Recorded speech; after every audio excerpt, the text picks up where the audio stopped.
फरोख का ताल्लुक एक गरीब घराने से था। 5 बहन भाइयों में वो सबसे बड़ा था। गुर्बत की वजह से तालीम तो हासिल ना कर सका था, अलबत्ता हुनर सीख लिया था, और वही हुनर आज उसके काम आ रहा था। वो पानी की मोटर की मरम्मत, बिजली की वायरिंग और उससे मुताल्लिक तमाम कामों का माहिर था। इलाके में उसकी शोहरत थी। इस काम में मजदूरी तो ज़्यादा मिलती, मगर मेहनत भी बहुत थी। दरअसल वो बिजली के सामान का कारोबार करना चाहता था। इस काम में मुनाफा बहुत था, लेकिन कारोबार करने के लिए लाखों रुपया दरकार था। बहरहाल वो अपनी मेहनत जारी रखे हुए था। इलाके का एक बंदा दुकान चलाता था, इसलिए घरों की कंप्लेंट पर फरूख को भेज दिया करता था। एक दिन हस्बे मामूल प्लम्बर ने एक पर्चा फरोख की तरफ बढ़ाया। इस एड्रेस पर जाना है, पानी की मोटर की सर्विस करनी है, मैंने 1000 रुपये में बात कर ली है। प्लम्बर ने फरोख को वो एड्रेस का पर्चा थमाया। जाहिर है 1000 की दिहाड़ी में से 200 प्लम्बर को देने थे, उसका कमीशन। फरोख ने सोचा कि मोटर की सर्विस तो जल्दी हो जाएगी, आधे दिन में वो कोई दूसरा काम कर लेगा। ये सोचकर उसने वो कागज़ जेब में रख लिया जिस पर मकान का पता लिखा हुआ था। चाय का कप खाली करके काउंटर पर रखा, फिर औजारों का थैला उठाया और उस पते पर चल पड़ा। ये मकान उसके इलाके से कुछ ही दूर था। मेन रोड से अंदर जाकर सर्विस रोड था। इलाका तो एक ही था, मगर दरमियानी सड़क की वजह से इलाकों की पहचान के लिए अलग नाम रख दिए गए थे। मसलन सड़क के दाईं तरफ वाला एफ एरिया और बाईं तरफ वाला जी एरिया कहलाता था। उसने पर्चा निकालकर एड्रेस देखा। एफ एरिया, मकान नंबर 6, गली नंबर 12। कुछ देर बाद वो उसी मकान के सामने खड़ा था। दरवाज़ा बजाने के लिए हाथ उठाया ही था कि अचानक दरवाज़ा खुला और एक बूढ़ी औरत ने झांका। जी, अस्सलाम वालेकुम आंटी, शाहिद प्लम्बर ने भेजा है मोटर की सर्विस के लिए। आपने फ़ोन किया था ना? फरोख एक ही सांस में बोल गया। औरत ने दरवाज़ा खोलकर उसे अंदर आने का इशारा किया। फरोख ने अंदर दाखिल होते ही कहा, जी मोटर दिखा दें कहाँ है, ताकि मैं काम शुरू कर सकूं। ये कहकर उसने औजारों का थैला फर्श पर रख दिया। थैला रखते हुए उसकी नज़र फर्श पर पड़ी। पूरे फर्श पर मट्टी ही मट्टी थी। अभी सुबह के 10 बजे थे। हो सकता है कि घर की सफाई ना हुई हो, उसने सोचा। घर में मुकम्मल खामोशी थी। उसे अंदाज़ा ना था कि यहाँ कितने लोग रहते हैं। थोड़ी देर बाद एक लड़की कमरे में आई। उसके हाथ में गरम चाय का कप था। सर्दियों के दिन थे, चाय की तलब तो उसे हो रही थी। उसने फौरन कप ले लिया। लड़की काफ़ी खूबसूरत थी। फरोख वैसे तो बहुत शर्मीला था, मगर लड़की की खूबसूरती ने उसे दीवाना कर दिया था। गोरी कलाइयाँ, नाजुक गर्दन, सुर्ख होंठ, बहुत हसीन सरापा। फरोख ने बेतकल्लुफी से पूछा, क्या नाम है आपका? जी, इंशाल, लड़की ने जवाब दिया। फरोख ने कहा, वो आंटी से कहें कि मोटर दिखा दें ताकि काम करूं, यहां आधा घंटा हो गया है। चाय खत्म हो गई थी। इंशाल बोली, चलें, आए मैं आपको काम बता दूं। फरोख उसके साथ हो लिया। वो उसे लेकर मोटर के पास आ गई। फरोख की नजरें मुसलसल इंशाल पर थीं। वो शोखी से बोली, मोटर को देखें, मुझे नहीं। फरोख शर्मिंदा हो गया क्योंकि वो बस उसे ही देख रहा था। वो औजारों का थैला लेकर काम करने बैठ गया। इंशाल अंदर चली गई। फरोख को ख्याल आया, ये आंटी की बेटी होगी। घर में इस वक्त कोई मर्द नहीं है, वरना वही काम बताता। दोपहर के 1 बजे वही खूबसूरत लड़की खाने की ट्रे उठाए फर्ख के पास आई। खाना खा लें, पहले हाथ मुंह धो लें, वो अपनाइयत से बोली। फर्ख ने हाथ मुंह धोया और खाने के लिए बैठ गया। आंटी कहीं नहीं थी। फर्ख ने सोचा कि हर घर का अपना माहौल होता है। खाने के दौरान वो लड़की फरूख से बातें करने लगी। खाने के बाद वो बर्तन लेकर पलंग पर रख गई, जहां फरूख बैठा हुआ था। उसे अच्छी तरह याद था कि पलंग बिल्कुल साफ था। फिर ये मिट्टी कहाँ से आई? शायद इंशाल के कपड़ों से झड़ गई हो। खाने के बाद वो फिर मोटर के पास बैठ गया।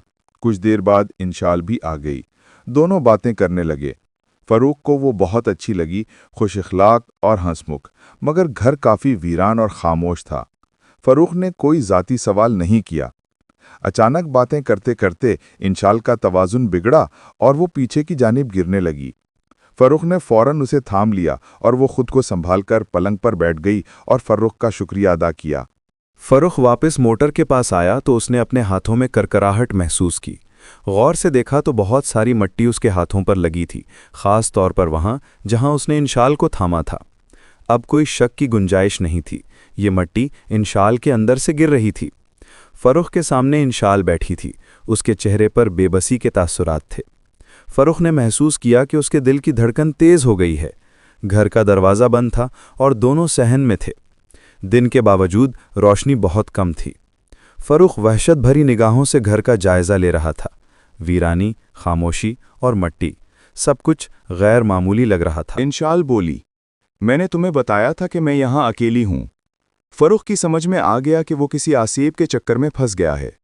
वो आयतुल कुर्सी पढ़ना चाहता था, मगर जुबान और जिस्म बिल्कुल बेजान हो गए थे।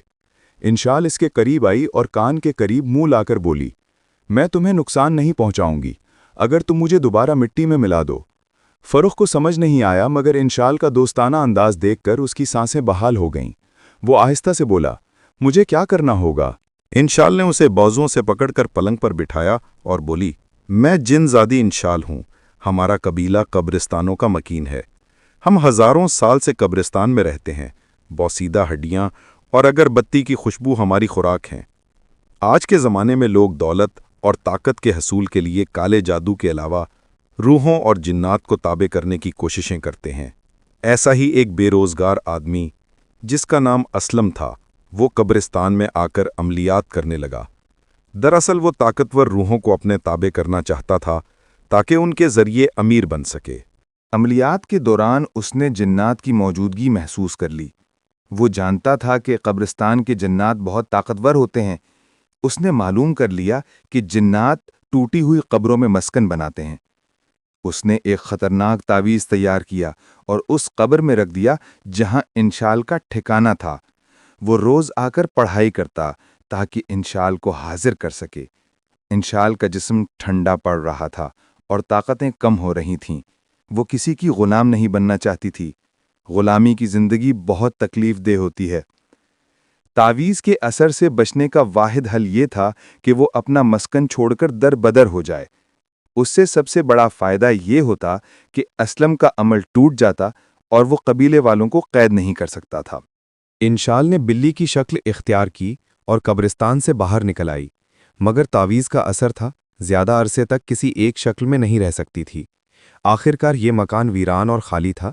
उसे मस्कन बनाया और बूढ़ी औरत का रूप इख्तियार करके महल्ले वालों के सामने आती रही। इंशाल ने फ़र्क से कहा, तुम्हारे कागज़ पर जो पता लिखा है वो दूसरा था। ये मैंने किया था ताकि तुम आकर मेरी मदद कर सको।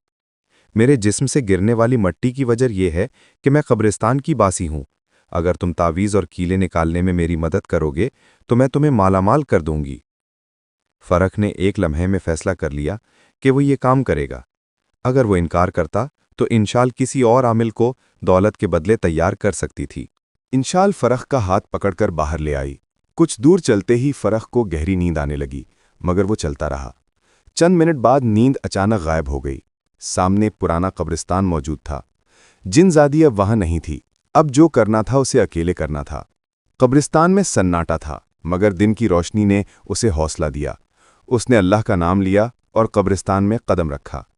आखिरी कतार में पहुंचकर वो इशारे का इंतज़ार करने लगा। दाएं तरफ आखिरी कतार तक पहुंचा और गौर से कब्रों को देखने लगा। कुछ पुरानी कब्रें टूटी हुई थीं, मगर तावीज़ वाली कब्र कौन सी थी? उसे सब्ज़ इशारे का इंतज़ार था। 10 मिनट गुजरे तो एक चिड़िया उड़ती हुई आई। उसकी चोंच में सब्ज़ घास के तिनके थे। फ़रख उछल पड़ा। सब्ज़ इशारा! तावीज़ वाली कब्र का सुराग मिल गया। फ़रुख ने डरते हुए कब्र के अंदर झांका। खौफ के बावजूद अच्छे मुस्तकबिल के लिए वो कुछ भी कर सकता था। उसने कब्र के अंदर हाथ डाला और पुराना पोटली नुमा तावीज़ हासिल कर लिया, जो बुरी तरह मट्टी में अटी हुई थी। तावीज़ उसकी जेब में रखी गई। अब इस दरख्त को तलाश करना था जिसमें कीलें गाड़ी गई थीं। दरख्त तक पहुंचने के लिए सुर्ख इशारे का इंतजार था। कब्रिस्तान में दाएं और बाएं कई दरख्त थे। फरुख ने हर दरख्त के तने को टटोल कर देखा। उसकी नज़र एक छोटे फूलदार दरख्त पर पड़ी। उसके तने पर सुर्ख फूल खिले हुए थे। ओह, सुर्ख इशारा मिल गया! उसने खुदा का शुक्र अदा किया। तने को गौर से छुआ तो कीलें महसूस हुईं। एक के बाद 2 और कीलें भी बरामद हो गईं। अब इन चीज़ों को समंदर में डालना था। फरुख ने दोस्त से बाइक ली, तावीज़ और कीलों को मजबूत थैली में रखा और बाइक की टैंकी पर हेलमेट के नीचे फिट किया ताकि तेज़ हवा से ना गिर पड़ें। तेज़ हवा में बाइक चलाई और समंदर की तरफ रवाना हुआ। पानी के अंदर तावीज़ और कीलें डाल दी गईं। फिर इंशाल की हिदायत के मुताबिक समंदर के पानी से वुज़ू किया ताकि जादू के बुरे असरात से महफूज रहे। वापसी के लिए पलटा, मकान नंबर 6 की तरफ। दरवाज़ा खुला हुआ था। अंदर दाखिल हुआ तो हैरत हुई, इंशाल का रूप बदल चुका था। वो एक ताकतवर जिस्म इख्तियार कर चुकी थी, लंबे बाल पिंडलियों तक लहरा रहे थे। इंशाल बोली, यही मेरा असली रूप है। जादू खत्म होने से मेरी ताकतें और इल्म मुझे वापस मिल गए हैं। अब वादे के मुताबिक मैं तुम्हारी मदद करूंगी। तुम्हें जब भी कोई काम हो, इसी कब्र के पास कुछ हड्डियां रख देना। अगर बत्तियां रोशन कर दी जाएं तो मैं तुम्हारे कान पर सरगोशी करूंगी, ताकि तुम अपना मकसद बता सको। फरक ने कहा, फिलहाल तो मैं अमीर बनना चाहता हूं। इंशाल ने आंखें बंद की, फिर खोलीं और कहा, तुम्हारी ख्वाहिश पूरी हो चुकी है। घर जाकर तुम्हें पलंग के नीचे से इतनी दौलत मिल जाएगी कि तुम बड़े पैमाने पर अपना कारोबार कर सकोगे। हमारी मुलाकात अब भी होती रहेगी। याद रखो, 2 महीनों में एक बार ही मुलाकात हो सकेगी। 1 साल गुजर गया। फरक अब बहुत बड़ा कारोबारी है, कई दुकानों का मालिक है। इंशाल उसके सामने आए बगैर भी उसकी मदद करती है। फरक आज भी इंशाल से होने वाली खूबसूरत मुलाकात को याद रखता है। दोस्तों, ऐसी मज़ीद कहानियों के लिए जिन्नात की दास्तान को ज़रूर सब्सक्राइब करें। शुक्रिया।